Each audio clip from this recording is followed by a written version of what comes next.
Harimi, harimi, al tirai, harimi, al tirai. Imri le'are Yehuda, hine Elokeichem. Harimi, harimi, al tirai. We are on page 174 of the bilingual edition in Daas Tevunos. It's one of those. It's an all Hebrew one, if anyone wants to follow along. And in the all Hebrew. Last night. Oh, okay. Thank you. Really? Well, now She's about to tell you what it's all about. Right. So we are learning Daas Tevunos, and like I say, we're on page 174, which is in the middle of Siman Ayin Ches. Daas Tevunos talks a lot about how, to a certain extent, God made the world, the purpose of the world, where we're going, where we've been, the composition of the world, specifically the body and the soul, how Hashem made, we're talking about how Hashem made the body and the soul, so some very deep Kabbalistic stuff. This could be the most Kabbalistic shir going on in Manalapan right now. Very likely, it is. Who knows? You never know what's going on the other side of town. But we've been talking... Make me go higher. Little by little. It goes over my head. Little by little. Well, that's why we have to learn it again. If we're not going to get everything the first time, but we get as much as we can. What the Ramchal did, he took a lot of Kabbalistic ideas and he made them more accessible to the layman, like us, or at least for me. I don't know about you guys. But we've been talking about the body and the soul, how a person is a composite of these two opposites, and we talked about the creation of the body and the soul, how, in a certain extent, whatever we can understand about how Hashem created it. So we talked about that Hashem created the body through what's called Hester Panim, through concealing himself, and he created the neshama, the soul, or the part of the soul that connects to Hashem, through Ha'aras Panim, through his direct illumination. So the body is something which is coarse and is physical, and it doesn't last forever. So that's something Hashem created by hiding himself. And the soul is something he created with his direct illumination. And we talked about last time that the more a person gets involved in bodily pursuits, in spending his life dedicated to enjoying the physical world, making money to buy a Corvette, to eat a lot of food, to go on vacations, and that's the whole purpose of his life. And then he wakes up at 60 or 50 and says, what did I just spend my whole life doing? Then the more a person does that, the more he strengthens that part of himself, the body. Or for those of us a little younger at the class, those who spend all night playing Fortnite and Minecraft and watching movies instead of studying Torah, the more... What? I saw what Fortnite is. What is that? I've actually never played It's it. a video game. Yeah. I don't. How do you? You just Because kill a lot of people. I played it for not that long. I tried it once, but, Wasn't your speed? Because you're always learning Torah. That's why. and my dad doesn't let me play it anymore. Good. Good for your dad. It's a match. Good for your dad. Well, I had to report the other Now I can only play. You're going to have Dyfus Now at I his, can only play at his house. Minecraft Education Edition. It's good. It's pretty good. The Derech HaMamutza. Not bad. But the more a person gets involved in the physicality, the more he wants to do the physicality. He wants to be involved in those parts of the world which are less illuminating and just to fulfill his physical desires. So continues the Ramchal, page 174. Lochen biyos ha'adam mashleres neshama. So this is not true when a person wants his neshama to rule. We also mentioned that on the contrary, the more a person studies Torah and does mitzvahs, the more he's only going to be satisfied through spiritual pursuits. Right? You talk to big rabbis. Maybe when they were kids, they enjoyed sports a little bit, watching baseball. I say about Rav Chaim Pinchas Scheinberg. He grew up in New York, so they say, I don't know if it's true. They say that he made a kiddush. He grew up in New York. Was like an American kid. Went to Europe to study in yeshiva. Then became a big yeshiva in Israel. And they said he made a kiddush one time. They said, like, well, what's with the kiddush? Why'd you make a kiddush? He said it was the first time the Yankees won the World Series and he didn't care, something like that. So when he was a kid, he cared that the Yankees won the World Series. But when you get older and you learn Torah all the time, you see how important Torah is and how important the neshama is versus the body. Then you don't care about the Yankees winning the World Series. That's what the Ramchal said. You don't care about the physical things in this world. And the more a person focuses on his soul, the more powerful his soul becomes, and the less he's interested in those physical pursuits. When a person dedicates himself to his soul, the more his soul, Hashem will illuminate himself to the person. And he will become elevated to be like one of the angels. Because the righteous people are greater than angels. The ministering angels, like the highest level angels. Wow. Really? That's the highest Yeah. you can be? So, No, he said you can be greater than the angels. Greater than them. Right? A person has the potential to be greater than an angel. Just like the generation at Mount Sinai. Like it will be in the world to come. The time it says, Hashem says, I will pour my spirit on all flesh. So, la'asad lava, we're all going to be greater than angels. And a human being has the potential to be greater than an angel. We don't realize the potential we have. That's another thing. There's a yeshiva called Slobodka. And I think we mentioned it many times. One of the things that they would impress upon the students is kavod ha'adam, that the honor that a human being has, the potential that we have the potential to be greater than an angel. We are here to serve Hashem, such a glorious mission and a profound mission, a profound purpose in life. When a person views himself like that, how could I sin? How could I do something so silly as a sin when I'm such an important person, right? Like a king in his royal garments would never go, do something below his dignity, would never go to the flea market or something and try to negotiate low deals with all the stuff over there in his royal garments. A person would never do that. A king would never be caught dead over there, right? If Queen Elizabeth came to visit New Jersey, she would never stop at the flea market to, whatever. She would go to some fancy schmancy, whatever. But so too, I get it. The angels don't have a choice. We have a choice. Right, exactly. So that what makes Darren's sense. saying is that we have free will, so we have the potential to be greater than the angels. Not only that our actions, since we have free will, something the Nebuchadnezzar Chaim talks about at great length, something the Ramchal talked about, our actions impact the heavenly bodies, the heavenly worlds. That's something the angels don't do because they don't have the free will. So when they do things, their actions don't impact the spiritual worlds, but we do. So in a sense, now we are more powerful than the angels, but we're going to be even holier than the angels, lost level. V'hine. Now, even within this good, there are different levels. That the Jewish people merited at different times in history. Pam Yaiser, Pam Pancha, sometimes more, sometimes less. Kigon Dorosh Moshe, the generation of Moshe. Dorosh David, the generation of David. Dorosh Shlomo, the generation of Solomon. So all these generations were considered very holy generations in Jewish history. Each one was at a different level. Hina Hakol. All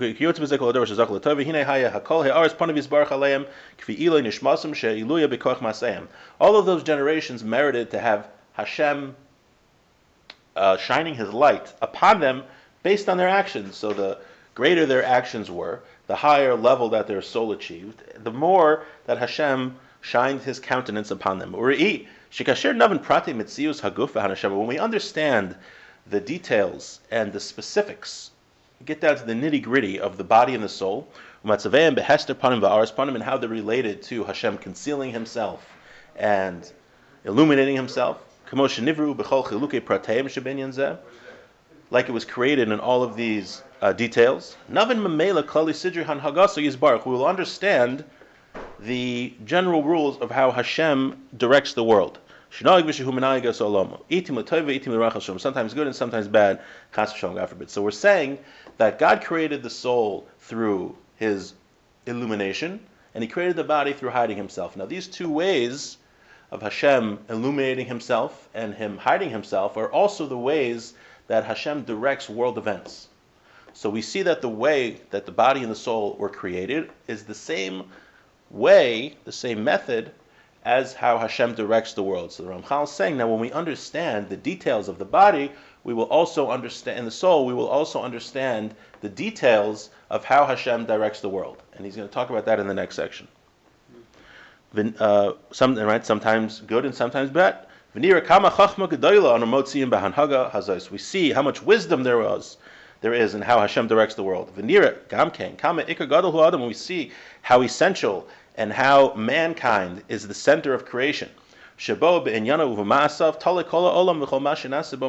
we see that a human being, he's the center of creation because the entire world, from beginning to end, is within man. We're saying that God created man based on the same ways that He directs the world. So we're seeing how essential and important man is to creation, like we mentioned many, many times. That's why God created the world, is for human beings, not for the animals, We should be nice to animals, but we shouldn't sacrifice human beings for animals, obviously, because we are the center of creation. So we are allowed to be haughty in that respect, that God created the world for me, for all of us. Okay. Ayin Tes. Amr Hanashama. This is a conversation between the intellect and the soul, and until now the intellect was speaking. The soul is the one asking the questions, trying to understand how Hashem operates. These are definitely very satisfying, very important things. To understand the great wisdom that God directs the world. How are these things connected? How is the creation of man and the creation of the world connected, as you mentioned? Amar HaSeichel, says the intellect. I'll also tell you on this topic. When we go into the details of the body and the soul, we will understand how each detail of the body and soul is connected to these two attributes, shezachanu, that we mentioned. Each one of them is based on its source, its topic and its source. And this will be this will define all of their characteristics. Hashem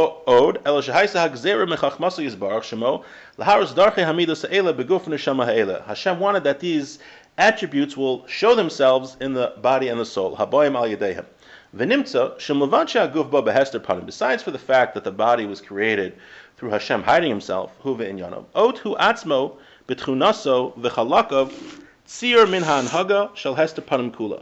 see that the body and the way that it operates and the different parts of the body are all representative, are all images of Hashem's hanhaga of Hester Panim, of the way that Hashem hides himself. So we're saying that there's a way that God operates the world called Hester Panim, that he hides himself. So too, each detail of the body is going to be representative of that way that Hashem runs the world. And so too, the soul will be a representation, a tziyur of Hashem's revelation. And this is something specific to man. It says, man was created in our image, in our likeness. That means that the human form is a representation of all of the way of God's attributes. So we say that we were created in God's image. There's many explanations. What does it mean that we were created in God's image? So part of being created in God's image is that we, as human beings, are representative of the ways in which God directs the world. And we're going to see. Okay, let's do like one more paragraph, or maybe two, because then he's going to, I know it's like very vague now, but he's going to go into more detail how the body is representative of that. The reality of the body is darkness. Even if a person were to purify his body as much as possible, it's still separate from the soul. He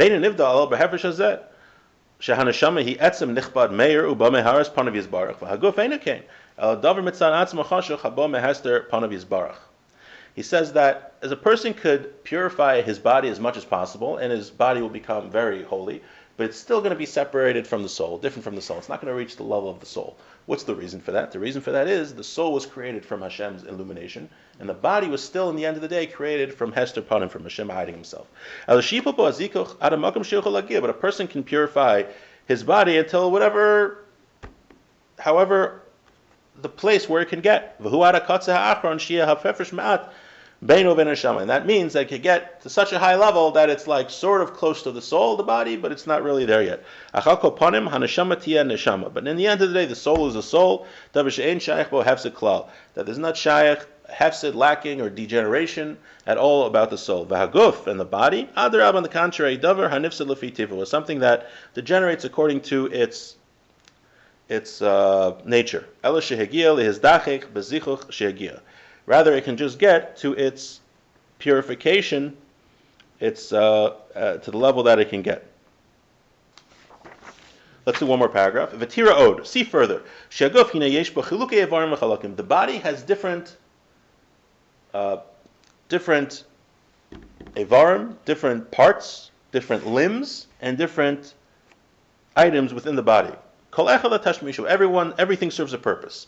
Sharei ayin roeh v'lo shemas. The eye sees and does not hear. Va'ozen shamas v'lo roeh.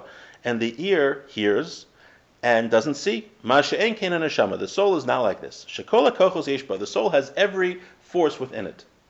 Ava below chiluk evarim, ela kevaru guf. And the soul is not separated into different limbs as the body is.